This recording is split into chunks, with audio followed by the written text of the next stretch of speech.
Time to press ahead.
Have to keep going.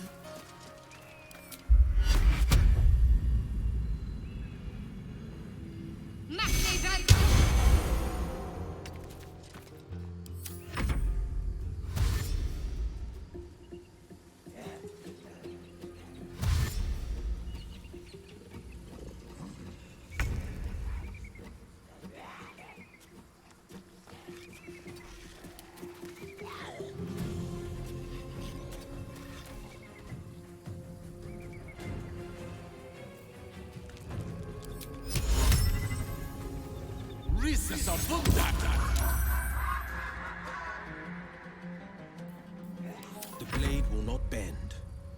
Fleet of foot.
Dead torch!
This is my time.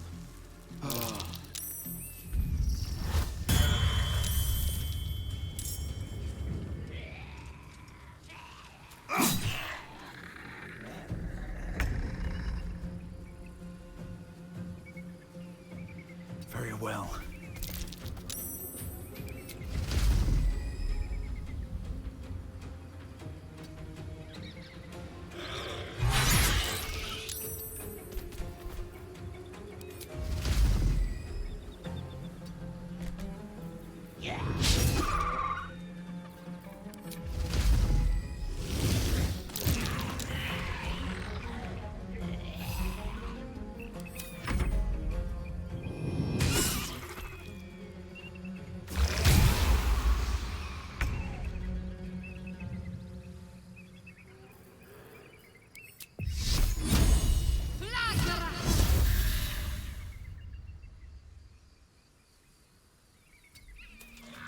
Tale for the ages.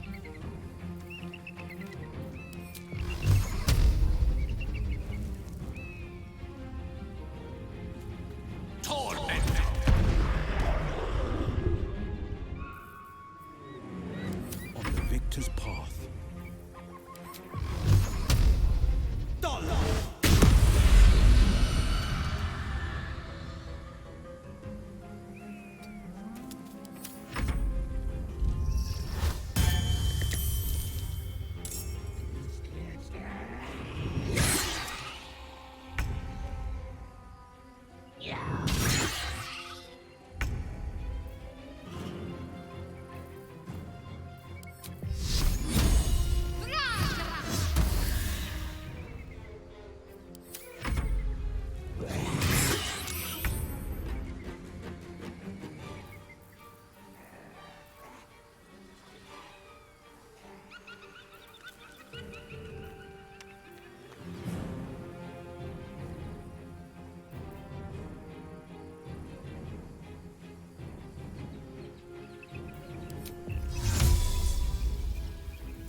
Very there.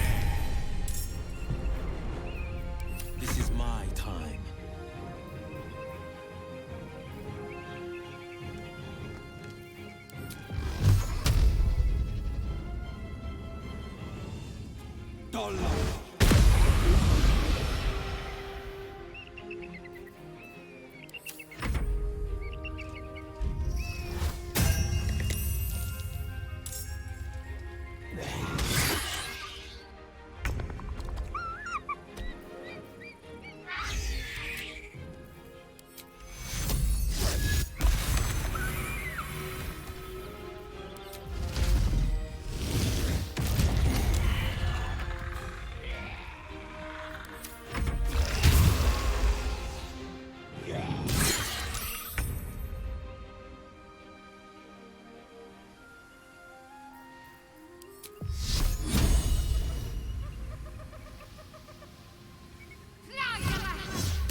torment.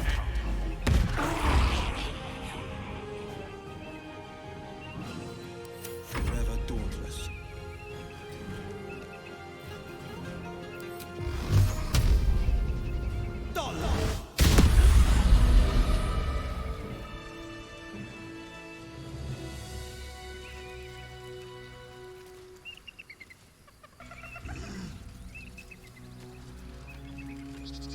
Walk in the way of dawn, for Lathander cannot protect you where the light doth not reach. Always room for more.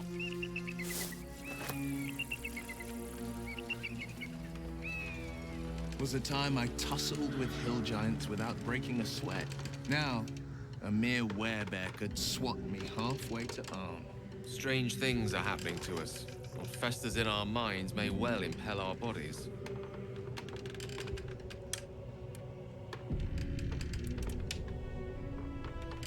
What's up for discussion? Who there, wanderer? Stay thy course a moment to indulge an old man. Elminster? The very same, Gale. And a fair bit miffed he is, too, finding himself forced to expose his best pair of boots to so many miles of country road on your behalf.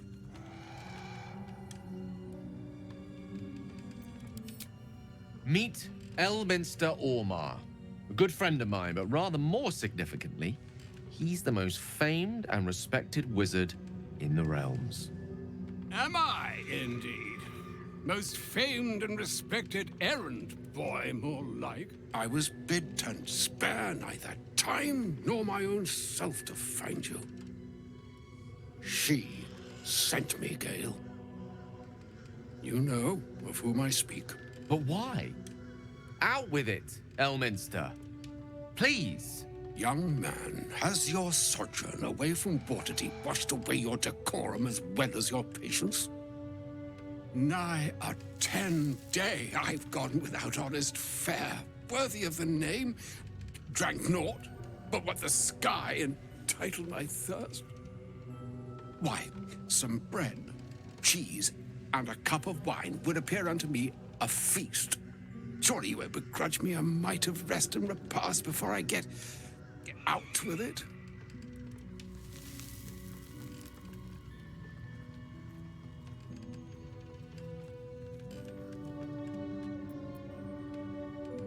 And a great kindness that would be. See, Gale, even in these barren parts, the art of hospitality begets inspired new works, if only one keeps up the practice. Oh, for the love of... This way, then? To your camp. Oh, don't dawdle now, lad. You're the one who's in such a frightful hurry. Oh, nigh on 13 centuries old and he still thinks with his stomach. We'd best follow and see if he's more disposed to speak plainly once it's stopped its grumbling.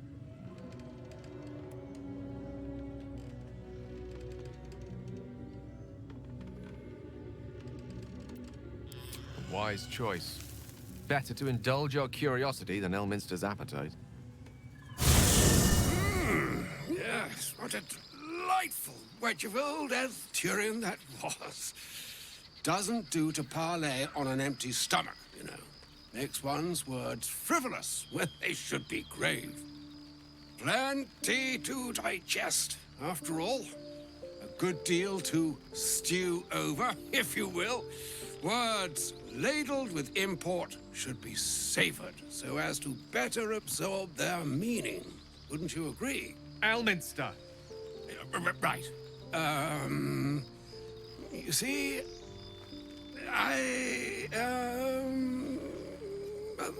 that is to say, Gale, my boy, I've come to address a most pressing matter. I'll speak as plainly as I can, forswearing the accustomed frills that decorate my speech. I'm here on behalf of Mistra. The message and the charge I bring you are hers.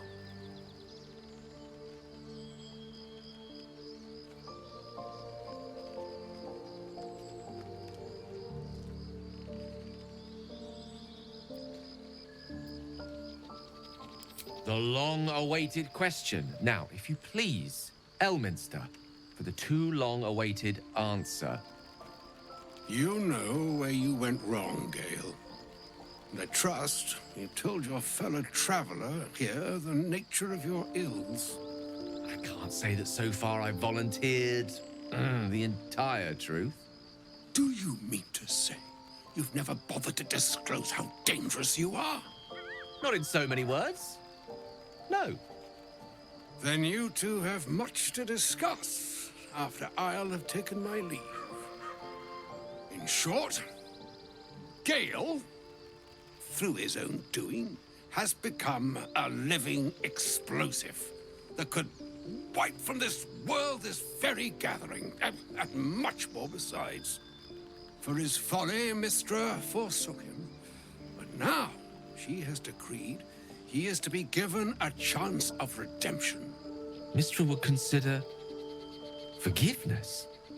She would consider what she considers to be forgiveness. Mystra is aware of the misadventures that have befallen you both. She knows of your strife with the Absolute, that most insidious of evils.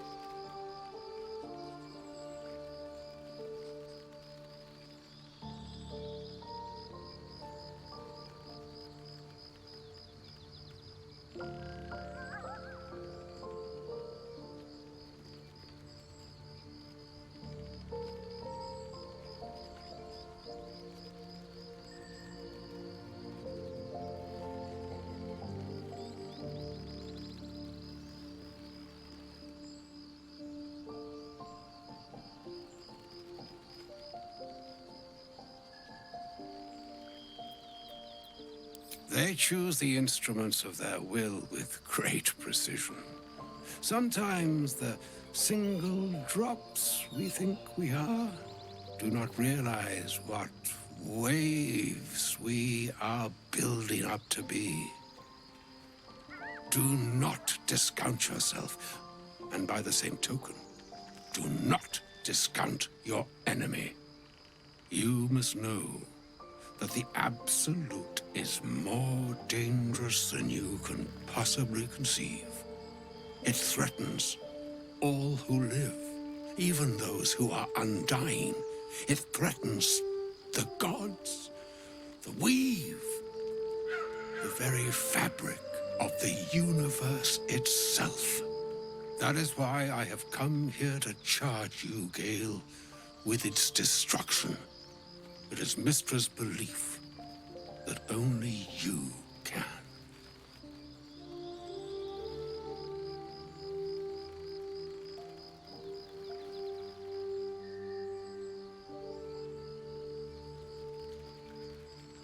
The orb. Precisely. That which renders him so dangerous is an orb of Netherese origin that is buried within his chest. And that, Gale, is how we arrive at the heart of my directive. Mystra has granted me the power to stop the clock, as it were, on the orb's rush to overpower you. Instead, you will be able to unleash its lethal combustion at will. Interesting. This could be help or hindrance. We shall have to see. You must find the heart of the Absolute, whatever that may be, and use yourself as the catalyst that will burn it from this world.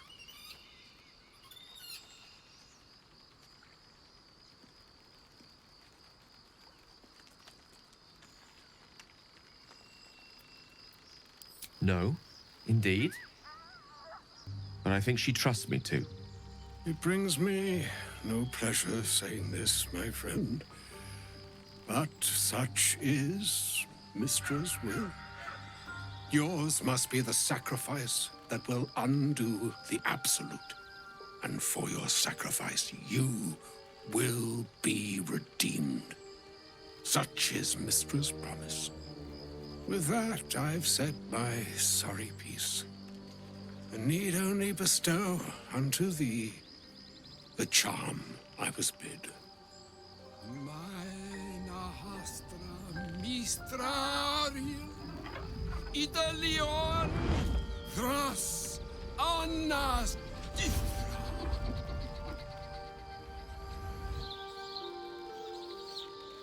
It is done.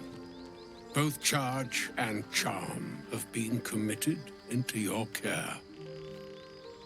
To you, I commit into care Gale himself. I count on you to shepherd him well on this strangest of journeys.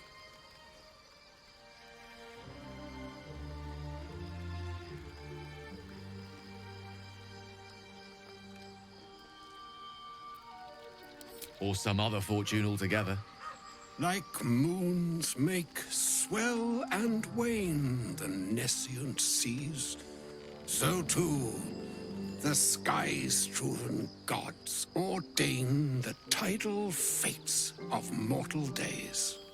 And yet, an ocean born in lonely hours, come ebb, come flow, come all that is beyond the breadth of our dominion. Be a moon unto yourself. Even the waves of fate can break upon the shores of will. Farewell, my friend. Farewell, Elminster. I'm glad she chose you.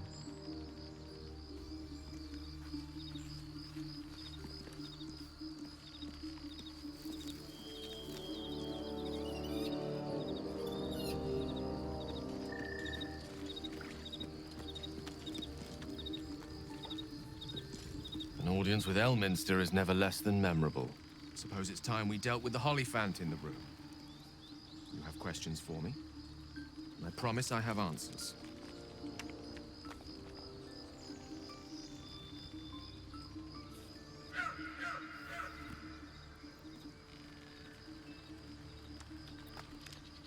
Ah. Well, that's a rather long and complicated story. And what one might call a wizard prodigy. Who from an early age could not only control the weave, but compose it. Much like a musician or a poet.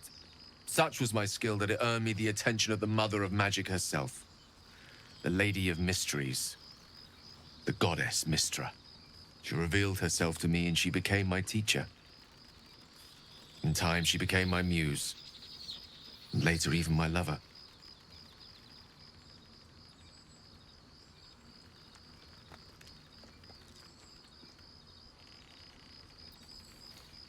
Oh, yes. We enjoyed each other's company. Body, mind, and soul. But even so, I desired more. You see, no matter how powerful a wizard we mortals can become, we never scratch more than the surface of the weave. Mystra keeps us in check. There are boundaries she doesn't let us cross. Yet, every time I was with her, I stood on the precipice, gazing into the wonders that lay beyond. I sought to cross her boundaries.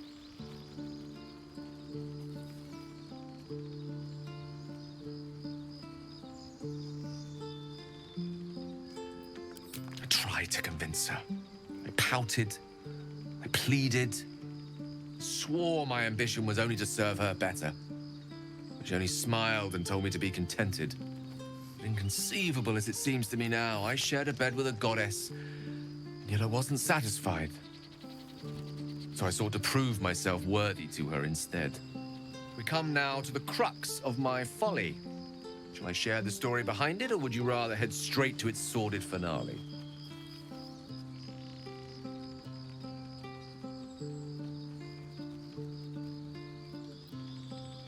Very well. Here goes.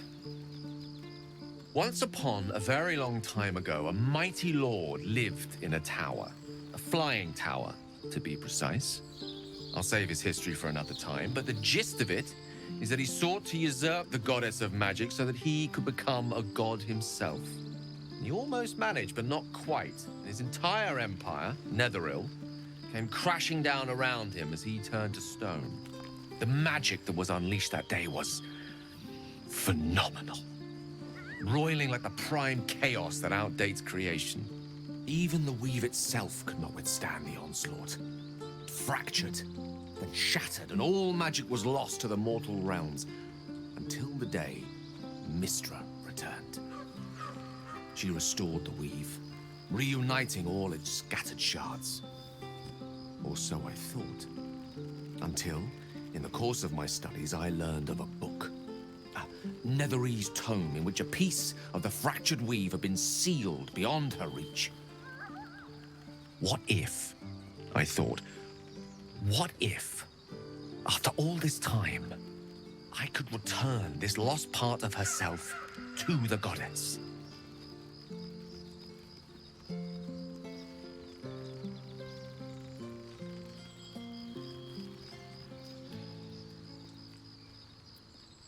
The answer was to try. The outcome was to fail. I was certain that this deed of raw power, draped in romance, would convince Mystra to take me by the hand and welcome me into her hitherto forbidden domains. I was mistaken. I obtained the fabled book and took it into my study. As for what happened next... Here. Place your hand over my heart. Let me show you.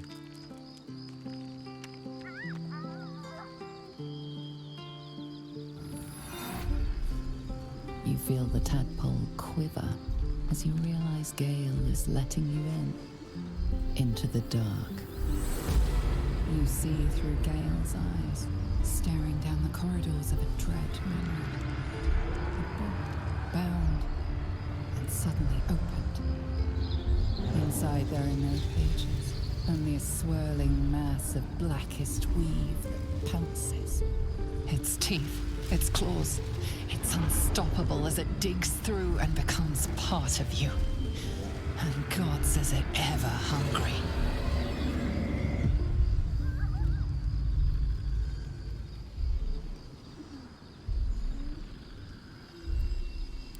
Thankfully, the moment I absorbed the fragment wasn't enough to kill me outright. It was only the beginning.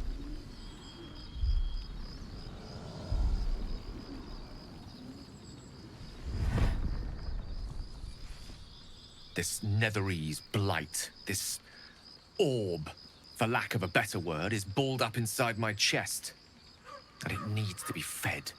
As long as I absorb traces of the weave from potent enough sources, it remains quiet. Were it ever to fully destabilize, however.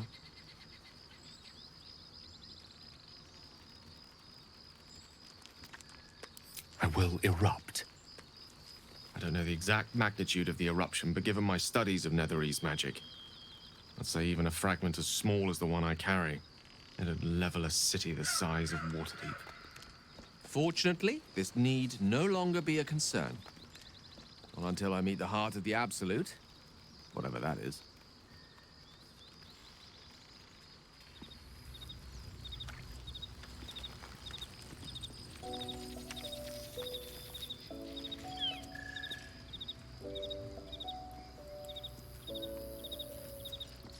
A shame my first brush with the famed Elminster couldn't be a tad more optimistic. Listen, I might invoke the Triad from time to time, appeal to Helm, but I'm no man of faith. Not like Gale. I don't know what drives a man to consider his own death, among countless others, to be an appropriate exchange for his goddess's forgiveness. To me, it all sounds like nonsense. The faith that matters most is that which you hold in yourself, in the ones that most matter to you. Big Bomb be damned. Gale's got everything he needs to defeat the Absolute already. Talent, nerve, and powerful allies at his side. I hope he'll come to see that.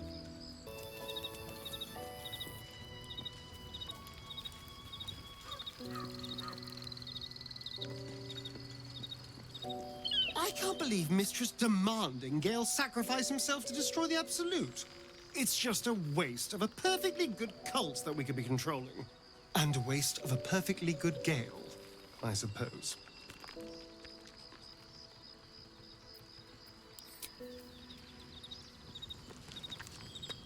Ah, my good fellow. Quite the cozy setup you have here. I'll just make myself comfortable. Thank you so much.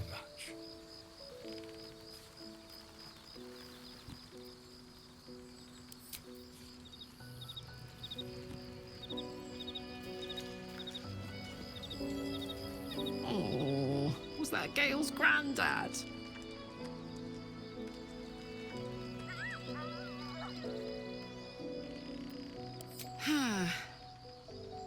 It doesn't ring a bell. But all right. Must have had something important to say to Gale if he came all this way. Good news, I hope.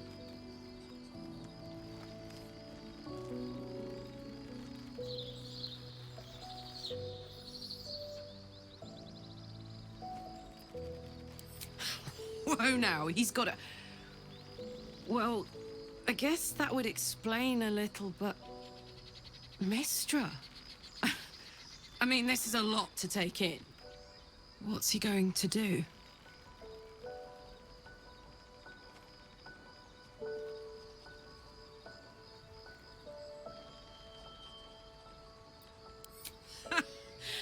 Fuck me.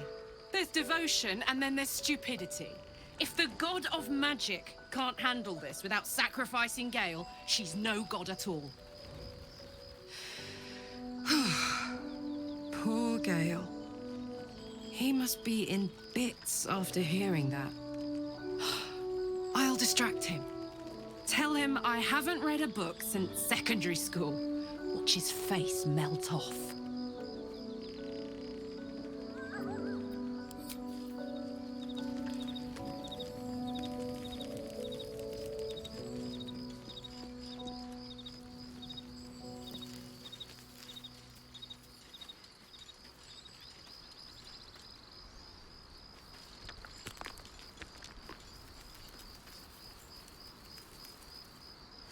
Elminster. Even the Githyanki have heard tell of the Sage of Shadowdale. Some of his works have been translated to Tirsu. That doesn't mean his every word carries wisdom, however. Near as I can tell, Mistra demands Gale's faith, but holds no faith in him. Why else would she demand Gale sacrifice himself, and perhaps so many others? Does she not think he can destroy the Absolute with his own immense talents? Does she not know the mighty company that he keeps? Demanding Vlaakith may be, but she acts for the good of the Githyanki people. Mistra is concerned only for herself. Bah. Perhaps he'd find forgiveness in a fiery death. But I can't help but wonder why he'd want it at all.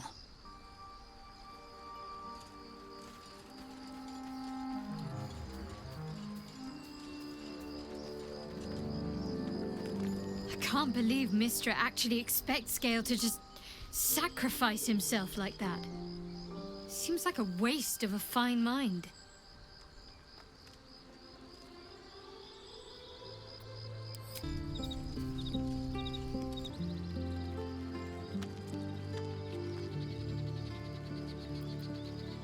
Oh, you know me, ever the optimist. I'm trying to focus on the positives. Truth is, I was living on borrowed time already. Consuming those items would only have kept the orb sated for so long. If anything, I feel more at peace than I have in months. At least now I know my death will have purpose. It won't be a distant bang in the footnotes of history.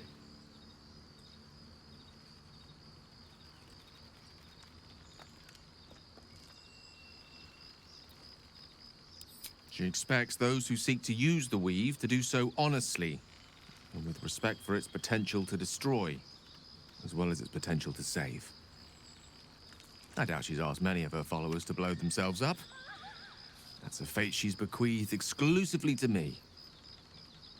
She wouldn't ask such a thing if it weren't our only means of survival. However much she's annoyed at me.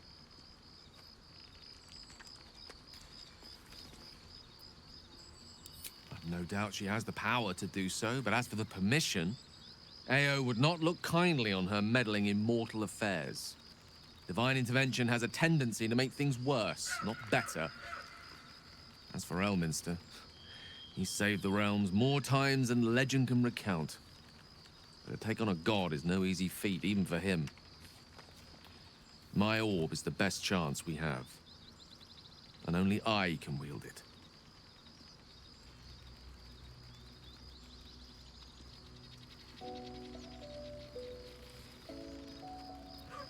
Ah, yes. Karsus. Karsus was perhaps the most powerful wizard that ever lived. The child who would be a god, the elves called him. And he tried. With a spell of his own devising, he endeavored to usurp in one fell swoop the power of the goddess of magic. Mistril, she was called then. Imagine what it must have felt like. To be a god. To know yourself, to be untouchable. To be mistaken. As Karsus aimed his spell at her, she began to unravel. And with her, the entire weave. Too late did he realize what he had unleashed.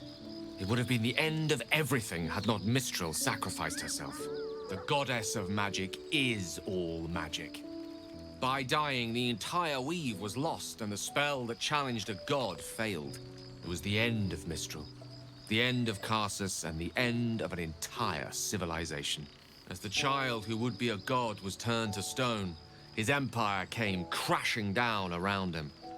The floating cities of Netheril were no more. An event that came to be known as Karsus's folly.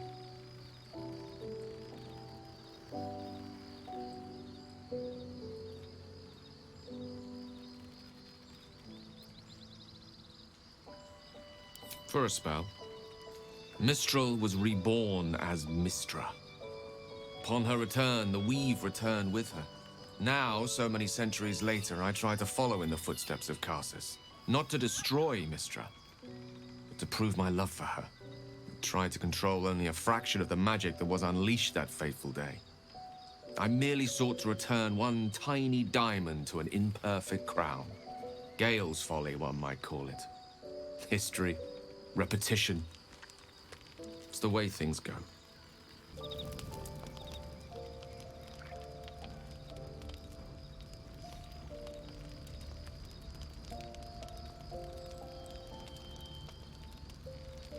Supreme Kith'rak, has Vlaakith sent you to slay me with your own blade? I've not come to kill you, Lae'zel. I've come to aid you. Don't trust him.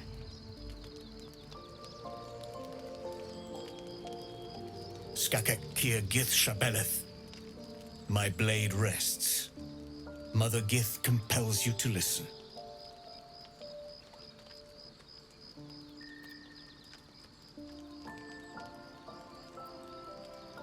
Be at ease.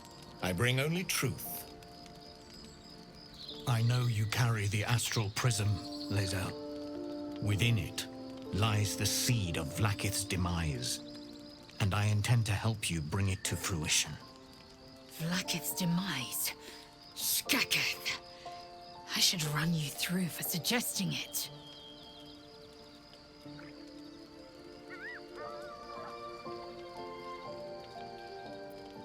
If they have not said, they must have good reason, and I won't be the one to betray them.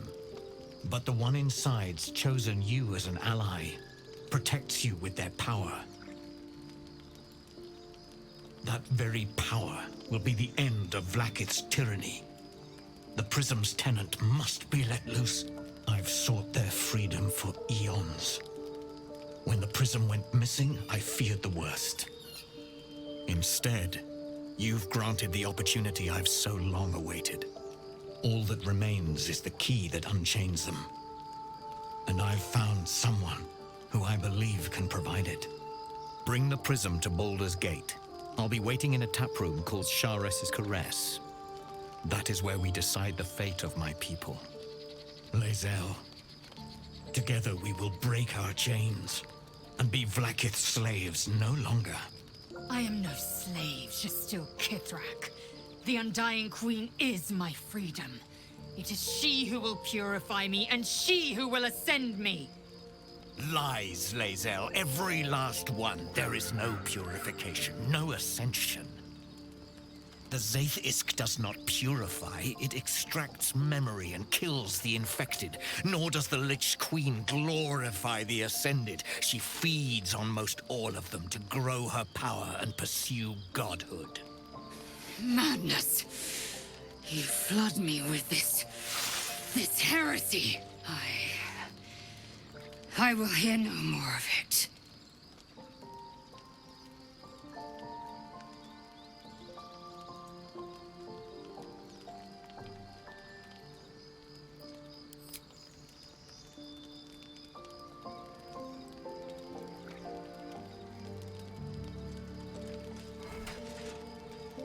I served Vlaakith the whole of my life.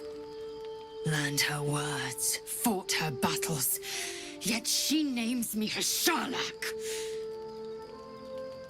Your words carry truth. I will meet you in Baldur's Gate. Do not make me regret it.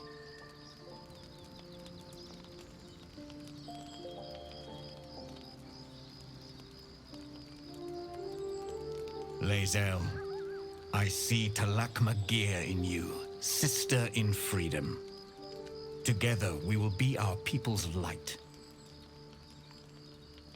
Take this. It is a Quanith, a psionic detector. The Queen's warriors hunt you. The Quanith will sound you out when you come near their portals. Hear its cry and prepare for battle, or slip away. I should go.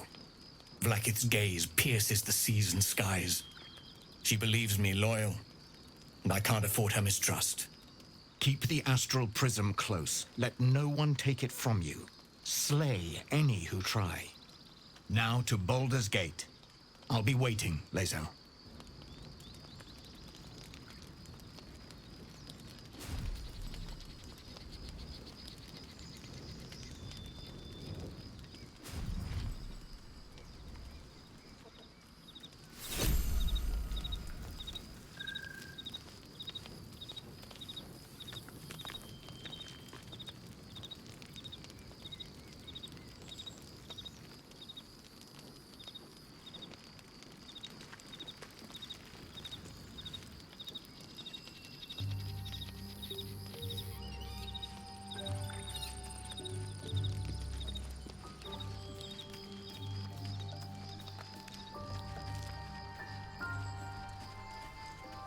Vlaakith Karsivim Crashet.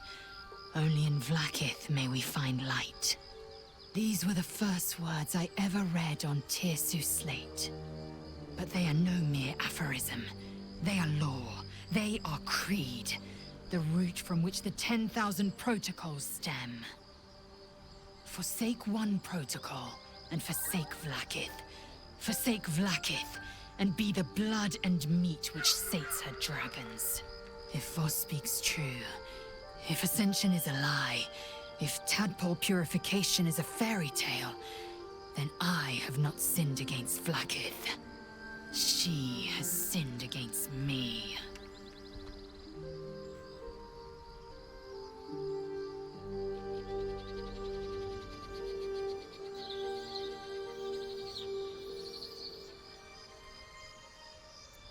Ascension is a young Githyanki's greatest honor. Long ago, the Geich enslaved my people. They dominated our minds and bred us for war, until Great Mother Gith took a hammer to our bonds. From the day of our hatching, young Gith have one purpose: to train hard enough to slay a Geich and take its head. Then, we speak the rite of Ascension, and a red dragon comes to fly us to Vlaakith, in Tunarath, City of Death. We are honored with an eternal home in the Astral, celebrated for our victory. We are ascended. Or so I believed.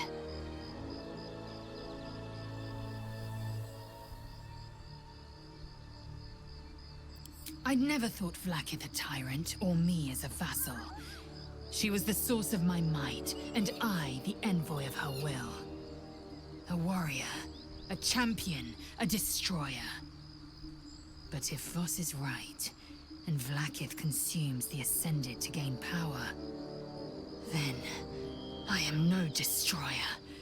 I am mere livestock, bred to be harvested and devoured. Every Githyanki is a slave with a singular purpose. Not to cull the Geich, not to prevent their grand design, but to raise Vlaakith to true godhood.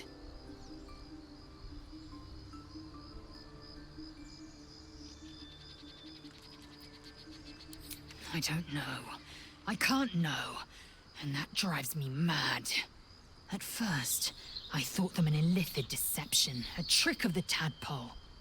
But the dream figure is real. It lives in the prism.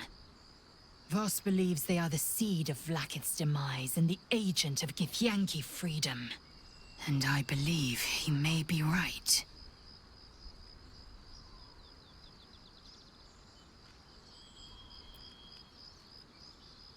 Then, when the Kithraki come for me, and come they will, I will submit to their blades. They would feed me to their dragons, and I would deserve no better.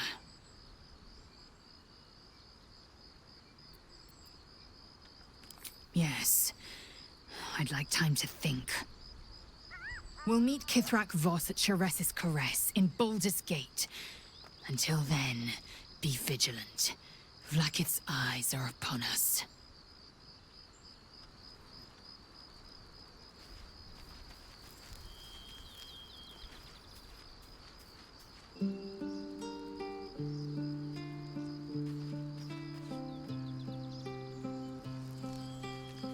I didn't expect Lae'zel to turn on the Lich Queen so readily. Wonders never cease.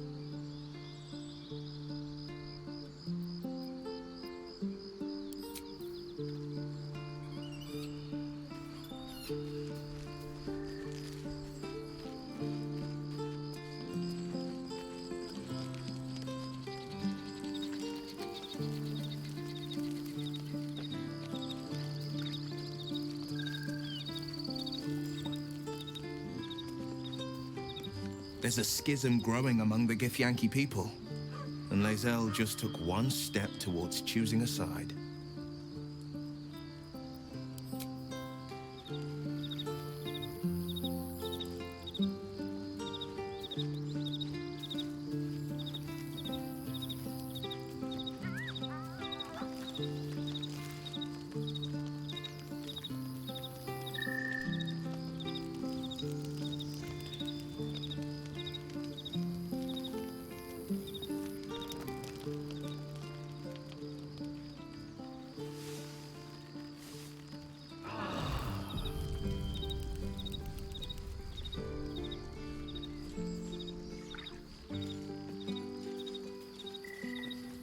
So, Lae'zel's going to war with Vlaakith?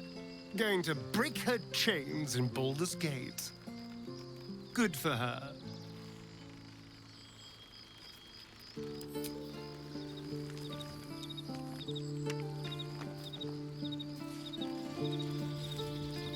So we're going to meet Voss in the city, are we? Set the tenant of the prison free? This is all very, I don't know. I like a good caper, but I'd long for a tiny bit of status quo now and again.